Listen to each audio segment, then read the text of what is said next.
Muy bien, gracias, don Jimmy, por la invitación y podemos ver, por lo menos ahora, virtualmente. Pero Gracias, doctor. gracias, no, gracias a usted. Muy amable. A ver, doctor, dos cosas muy puntuales. Por supuesto, además está decirle que para poder hacerle la mayor cantidad de preguntas, procuremos, en la medida de lo posible, porque es un tema complejo, de respuestas lo más puntuales. Usted ayer lo escuché, lo leí, que ha planteado que uno de los problemas más graves que tiene el sistema penitenciario es el hacinamiento, en lo cual estamos de acuerdo todos. Y que lo primero que habría que hacer, o tal vez una de las prioridades sería reducir el hacinamiento. ¿Cómo se reduce? Y usted dio una idea que sería liberar a los privados de libertad que tienen penas de hasta 5 años. ¿Es correcto lo que escuché, lo que entendí? Y dígame usted cómo se podría proceder de esta manera. Sí, por razón del tiempo. Conocemos lo que pasó y en este año son 248 muertes ya. Terrible, ayer o antes de ayer 116. El hecho está ahí. ¿Por qué razón? Que tiene que ver con su pregunta, don Jimmy. Sí. Hay una sobrepoblación carcelaria que está rebasada en alrededor de 10.000 o 11.000 internos de la capacidad máxima. Más allá del problema, que no hay que olvidarlo, lo que decía hace un momento su compañero de panel también, o panel, es cierto que violencia en la cárcel luego se refleja en las calles. Y ojo, para no perder la idea, mire, la violencia en la cárcel es un reflejo de lo que yo llamo, ¿verdad?, los jinetes de la cocaína. La violencia, porque, mire, ya están identificados, hay estudios de campo, 12.000 de una banda, los choneros, cartel de Sinaloa, hay 8.000, Jalisco Nueva Generación, que son más violentos, y parece ser que Jalisco Nueva Generación son los ejecutores de la gran masacre, básicamente de los choneros. Pero esa es la historia. Ahora, ¿cómo bajamos la población carcelaria como respuesta inmediata? Primero, yo hice el planteamiento, lo tengo por escrito, ayudo con unos jóvenes de Quito que hacen voluntariado, porque nadie gana nada allí, algunos que otros académicos. Y en esas propuestas, que yo las tengo incluso por escrito y están siendo publicadas en un libro mío que está por salir ya, como propuesta. A ver, ¿cómo se da la cifra? Primero, cuando al coronel Cobo, y he dicho, y no ofendo a nadie, que no es cuestión de cambiar a un policía por un militar y viceversa, no. Porque todos han sido absolutamente incapaces, totalmente incapaces. Entonces, cuando incluso se planteó, ¿por qué no un indulto humanitario? Que lo habíamos conversado, y dijo el coronel Cobo, no, es que el presidente jamás, no tiene ni idea. El indulto humanitario era capacidad del presidente para no ir a esa terrible asamblea, ¿verdad?, donde no va a pasar nada, pero es decisión del presidente con sus asesores. A ver, veamos, está todo registrado, don Jimmy, pero claro, a ver, ¿cuántos presos hay que estén en la cárcel con condenas de hasta 5 años? Que sea por primera ocasión, ¿ya?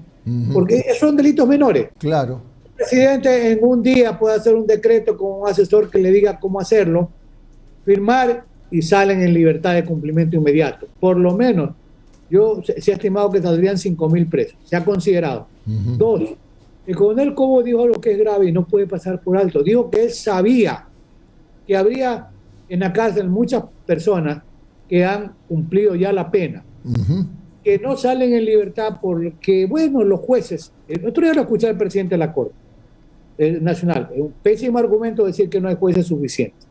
Perdónenme, estamos en emergencia y los jueces tienen que trabajar en emergencia, así que mala respuesta, no hay jueces. Tienen que trabajar con los que hay. Están los cuadros, ¿cómo no va a saber el Consejo de la Judicatura quiénes han cumplido la pena? Eso es diferente al indulto humanitario. Claro, claro. Ese es un segundo componente. Otro componente muy importante, la Corte Constitucional de hoy, que es una excelente corte, no siempre tiene acierto en todo, pero en general va bien, dictó una sentencia que es vinculante, porque es consulta de norma, tiene efecto para todos los casos, hasta el mes de julio de este año, donde dijo dos cosas importantes. Primero, y eso es cierto, que no es verdad que el sistema interamericano de derechos humanos, ¿verdad?, limita la puesta en libertad porque la pena pase de 5 años. Es verdad, el sistema interamericano dice que se resuelva caso a caso. Y lo otro importante que dijo es un mal argumento que no se le dé a una persona el sustitutivo, o sea, que en lugar de estar en la cárcel, esté en la casa. porque el argumento que no tienen arraigo. Arraigo significaría que pues tenga un carro, tenga trabajo, tenga una casa, tenga empleo. Porque es cierto lo que dice Ramiro Ávila Santamaría, excelente magistrado de corte. Él dice, a ver, señores, se está criminalizando, lo decía Elías Carranza, director de las nuevas Naciones Unidas, también se está criminalizando la pobreza.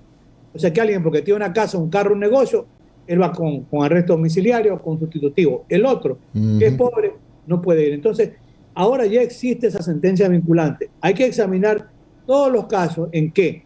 Y los casos están, por supuesto, organizados de manera informática. Todos los casos que se negaron la libertad. ¿Por qué? Porque no tenían arresto domiciliario. Claro. O sea, usted va dando una cifra en cientos o miles muy importante. Alrededor de 3.000 ciudadanos extranjeros.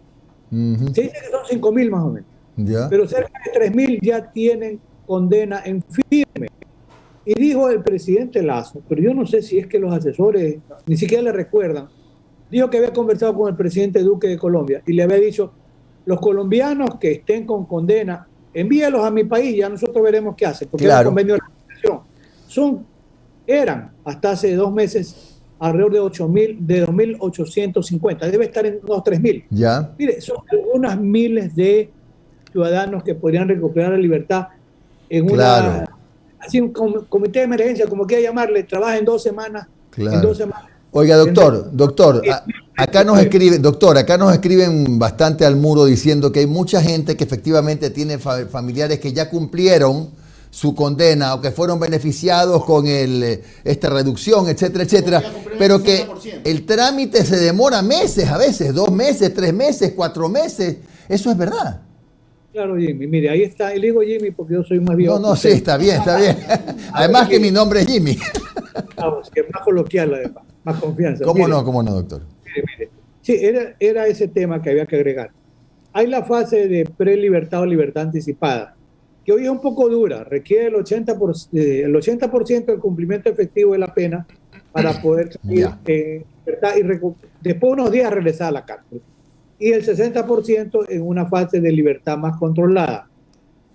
Cumplen los requisitos, pero lo que hasta ahora no respetan los jueces de ejecución penitenciaria a los que se refirió el señor presidente de la Corte Nacional, es que los jueces de ejecución penitenciaria han olvidado que es un derecho del interno y no una facultad del juez. Efectivamente.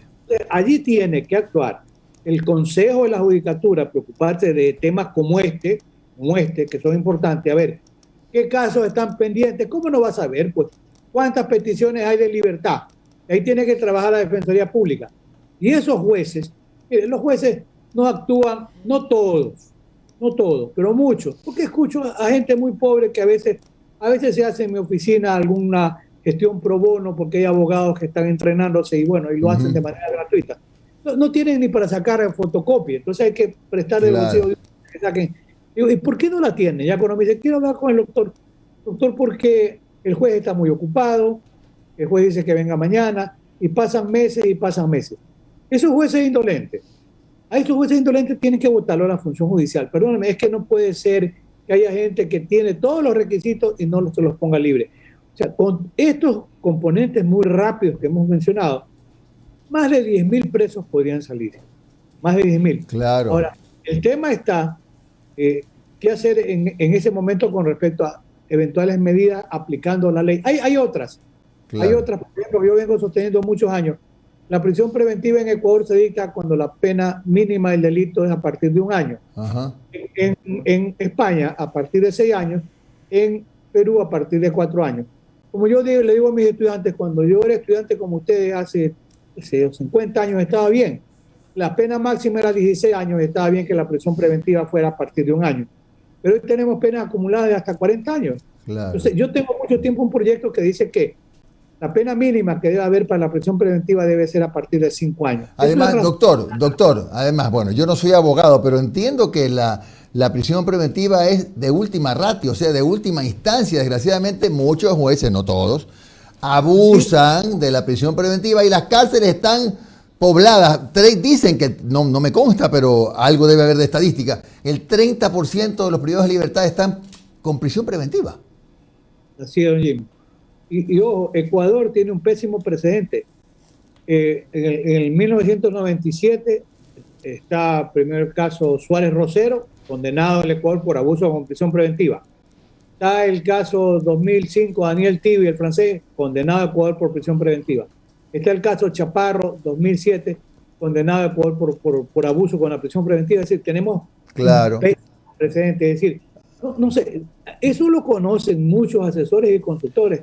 De manera que si hay medidas, mire, el tema de las personas de la tercera edad, de las personas que son discapacitadas y personas que además están en fase terminal de enfermedad.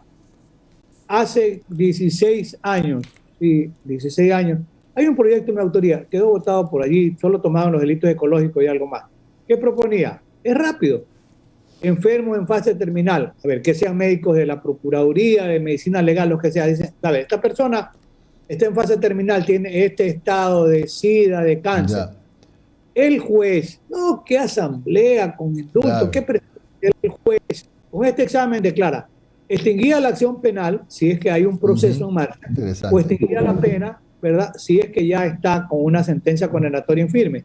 Eso es sencillo. Claro. Eso se puede hacer y entonces todas las personas con enfermedad en fase terminal van a morir, no sé si con dignidad, pero van a morir a su casa. Claro, doctor, un punto más, uno de los puntos, después vienen Omar y Alondra con preguntas. Bueno, yo recuerdo a Don Buca, un poco parafraseándolo, ya saldrán entonces los sobacos perfumados a decir que eso, lo que se está proponiendo aquí es que saquemos a los presos y poblemos de delincuentes las calles. Pero olvidémonos, esos son los sobacos perfumados de Twitter, olvídenlos. La pregunta que quería hacerle, doctor, era, antes de darle paso a Omar y Alondra, ¿qué responsabilidad tiene el gobierno nacional en esta masacre, en esta crisis penitenciaria? ¿Por qué le pregunto esto? Porque la ministra de Gobierno dice que no tiene nada que ver el Ministerio de Gobierno, ni la Gobernación, ni nadie, porque eso es exclusivo del SNAI, ¿verdad? Que es una competencia exclusiva del SNAI. Efectivamente, ¿toda la responsabilidad se le debe cargar en los hombros del SNAI? Yo la verdad es que no la escuché a la señora ministra y es lamentable porque es una jurista tan vieja como yo. Pero es que es increíble que no recuerde que el Estado ha sido condenado incluso por el abuso con la prisión preventiva. Y en caso de muerte, hay casos Petrucci versus Perú, hay 20 o 30 casos. Mire, el Estado ecuatoriano con la Constitución, por eso digo, no he visto el comentario de la señora ministra, casi que me resisto a creerlo, pero bueno, si lo dijo, lo dijo. Sí lo dijo. A ver, el Estado ecuatoriano, de acuerdo con la Constitución, es responsable de la seguridad, que significa la vida y la permanencia de los internos en las cárceles ecuatorianas, que de acuerdo con la Constitución nuestra son considerados un grupo de alta vulnerabilidad para los sobacos perfumados, que vayan a leer o pregunten la Constitución. Dice la Constitución, un grupo vulnerable, como podemos ser tercera edad, como los discapacitados, como los niños, a la mujer embarazada, etc.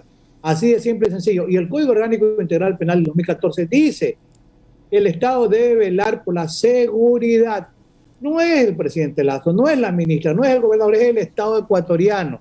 Por eso la factura tarde o temprano se la van a pasar al Estado. Doctor, y además, concluyo solamente medio minuto, hay la responsabilidad de lo que se llama comisión por omisión.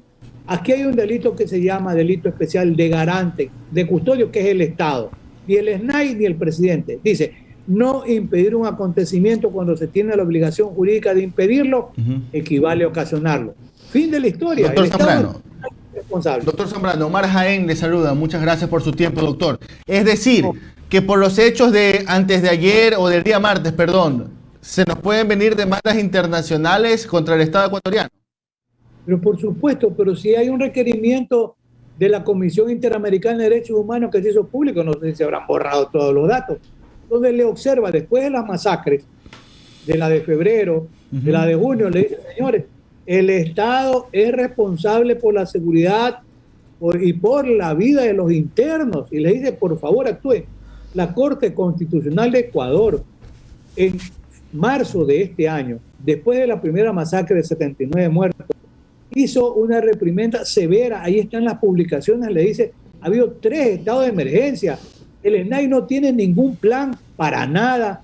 El Estado es responsable y tiene que investigar para determinar civil y penalmente quienes tienen en su momento que responder por estas muertes y por la falta de atención en el sistema carcelario ecuatoriano. Perfecto. Doctor. La Corte Nuestra también les ha dado palo duro. Perfecto. Doctor, aquí voy a leer un mensaje que escribe Luis Espinel en Facebook. Dice: se tiene que valorar y revisar los casos de detenidos por infracción de tránsito, por manutención, por las peleas callejeras. Estas personas no son delincuentes y terminan poblando aún más las cárceles. ¿Se puede hacer algún tipo de reformas en el COIP para evitar que todo delito signifique cárcel como tal? Sí, pero evidentemente una reforma al COIP con lo que pasa en la Asamblea, que sigue más preocupada ahora por los diezmos, no sé qué va a pasar. Pero en cambio, con la misma idea, son trata de delitos menores. El indulto presidencial es cuestión de 2 días y salen todas estas personas que están por temas de tránsito y las personas que están en la cárcel porque no pueden pagar una pensión de alimentos. Se trata de gente pobre, porque no puede pagar, pues. Ahí debe haber un indulto humanitario, señor, por favor, salga, porque ¿qué gana el Estado manteniendo a los presos si no tienen recursos para pagar? En eso estoy totalmente de acuerdo. Todos esos procedimientos de menor cuantía que vienen a ser lo que a veces llamamos delitos de bagatela, bastaría con indulto presidencial. Hay que ir a tocar la puerta al presidente Lazo, levantarlo temprano o tarde, para que por favor con indulto presidencial eran 5.000, 6.000 o 7.000 pesos los que salgan en menos de una semana. Claro. Ahora, doctor, ¿cuáles son las causas como tal ya en lo físico dentro de la penitenciaría? Yo supongo que usted ha ingresado cientos de veces a la penitenciaría, conoce la rutina diaria ahí en la penitenciaría. ¿Qué es lo que ocurre? ¿Cómo es posible que se asesinen a 118 personas, la cifra oficial presentada por el SNAI? Así, sin ton ni son, sin que haya una respuesta efectiva del Estado. ¿Qué es lo que ocurre ahí adentro?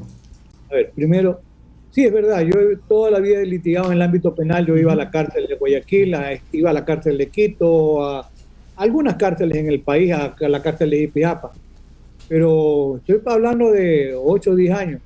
Ninguna cárcel tenía ningún nivel de violencia. Podría haber muerto de repente, pero no tenía el nivel de violencia ahora. Este nivel de violencia es un reflejo, lo decía al inicio, es un reflejo de lo que está pasando por tratar de mantener el control por el tema de drogas. Miren, Colombia tiene una agrupación narcodelictiva violenta, pero no tan violenta como la mexicana. En Colombia, en las cárceles colombianas, es cuestión de revisar un poco material, yo lo reviso. Cuando los mexicanos van a Colombia porque se asocian para el tema del tráfico, recordemos que México no produce cocaína, sino Colombia, pero para mejorar la relación de comercio van los carteles mexicanos a Colombia. Coincide que cuando están los carteles mexicanos de visita en Colombia, empieza a proliferar la violencia carcelaria. ¿Por qué? Porque ve el mensaje, se quiere mantener control.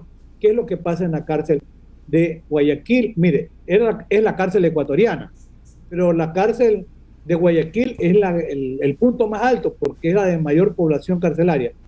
A ver, mire, normas internacionales dicen mínimo debe haber un guía, y esto va a explicar un poco por qué no hay control. Un guía por cada 10 internos.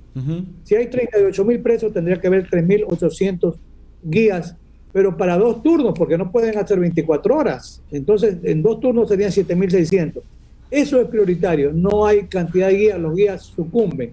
Terminan algunos asesinados, otros con temor y otros cobran el favor, permitiendo el ingreso de armas, de alcohol, de drogas. Bueno, de las mujeres, de buen o mal vivir no nos interesa por el momento, pero los teléfonos celulares. Entonces, hay un descontrol total y absoluto. Se llegó a lo que alguna vez hemos dicho, en campo de concentración. No, la cárcel ecuatoriana es una cárcel, en este momento es un campo de exterminio. Ahora yo le digo por el tiempo, ¿qué hacer? El estado de emergencia tiene que la policía, no hay guías, la policía tiene en este momento que hacerse cargo del control interno de todas las cárceles ecuatorianas, todas las cárceles, primero. Segundo, el ejército tiene que hacer el control externo para evitar el ingreso de armas, etcétera, en el perímetro cercano a los centros carcelarios. Y no debe irse la policía hasta que no haya el personal suficiente de guías penitenciarios. Usted me dice, ¿dónde los van a sacar? Primero, a esos guías quisieron hacer cursos, los aprobaron y no les dieron el alta en términos castrenses. Pero se puede recurrir a quienes están cumpliendo o han cumplido el servicio militar obligatorio de reciente salida. Saben manejar armas y tiene que estar armada la policía penitenciaria. Sí, ese personal que salió del ejército, ¿ya? Que ya son licenciados del ejército, puede ser reclutado, pagado por supuesto, porque es un trabajo que se necesita, y usted tendría la posibilidad de empezar a contar con un personal, y mientras dure la intervención policial tiene que ser afeitada al 100%, todas las celdas, todos los servicios higiénicos, todos los entresuelos, todo. Tiene que ser desarmada la Doctor. Brotes. Doctor, ¿cómo está? Disculpe que le interrumpe, cuestión de tiempo, solo le puedo hacer una preguntita. No me interrumpa. ¿Cómo le va? Le saluda Alondra, buenos días. Doctor, en una entrevista ayer en CNN, alguien representante de Ecuador decía que era necesario enviar a algunas personas privadas de libertad, dependiendo de la pena, a otros lados, como una especie de diferenciar de alguna forma a las personas privadas de libertad, dependiendo del delito que se haya cometido. Otra idea también que tiene relación con eso es el tema de la creación de nuevas cárceles, porque también se ha puesto sobre la mesa. Hay que crear nuevas cárceles de alta seguridad y después viene el tema de la privatización. Entonces todo es como está conectado. ¿Qué piensa usted de eso? ¿Debería el Estado o el gobierno crear nuevas cárceles? El tema de la privatización, ¿eso podría ser algún tipo de solución a todo lo que está pasando? A ver, Alondra, usted me hizo una artillería de preguntas. Vamos a corto. Es que tiene que ser rápido, pues, doctor. Ayer escuché incluso decir, en un programa que estaba grabado, a un señor que dice que es experto en seguridad, que es mayor retirado no sé de dónde, dijo que por qué Ecuador no recurre a UNOC de Naciones Unidas y al GAFI. El señor seguramente no tiene idea, porque la UNOC trabaja más bien en ley de extinción de dominio. Es verdad, está cerca del tema del combate a las drogas, al crimen organizado y al terrorismo. Pero no es que uno tiene una baltriquera llena de billetes para comenzar a regalar. No tiene idea. Alguien le sopló mal la idea. Y recurrió al GAFI. No tiene idea. El GAFI nace en 1989, un grupo de acción financiera internacional, tiene la sede en París. Yo fui contratado en 2002 por la OEA y por el GAFI para trabajar con la ley de lavado de activos. Es decir, hacen otro trabajo. O sea, hablan por hablar, uno. Esta idea de entregar los ecuatorianos, primero que nadie lo va a querer, pues las cárceles norteamericanas están sobrepobladas. Entonces, la Constitución prohíbe, por ahí dijo un general retirado, y el general debe saber algo más, que cree que hay una disposición del Código Civil que prohíbe entregar a los ecuatorianos. No, señor general, es la Constitución. Mientras eso no se cambie, no hay posibilidad de entregar en extradición a ningún ecuatoriano. Y lo otro, interesantísimo, Alondra. Yo he dicho públicamente, me muestro contrario a la privatización prima facie, pero ya le voy a decir qué pasó. El general Cobo dijo que había que privatizar como hacen en Estados Unidos. No, el 26 de enero ¿y por qué recuerdo la fecha? Porque es la fecha de mi cumpleaños, no voy a decir qué año nací, así que 26 de enero del 2021, el presidente Biden dijo, no más cárceles privadas. Porque en Estados Unidos se descubrió actos de corrupción de gobernadores con la comida, con los alimentos, con los inhibidores de señal, etc. Mire, el estado en que vive el Ecuador, para mí en este momento, decía mi abuelita, que es del campo, reculo la idea, creo que podría discutírsela. Debidamente, ¿quién quiere dar el dinero? He escuchado que quieren dar $200 millones para mantener más o menos 10 años y después un proyecto de 15 años. No están hablando tanto de cárceles nuevas. Mira, menos cárceles, Alondra, menos presos, con más seguridad, sí. Pero cada vez que se construyen más cárceles, dice Zaffaroni, mi amigo, magistrado de la Corte Interamericana, decía Rosa del Olmo, más cárceles garantizan más presos. La cárcel es el último recurso para los casos más graves.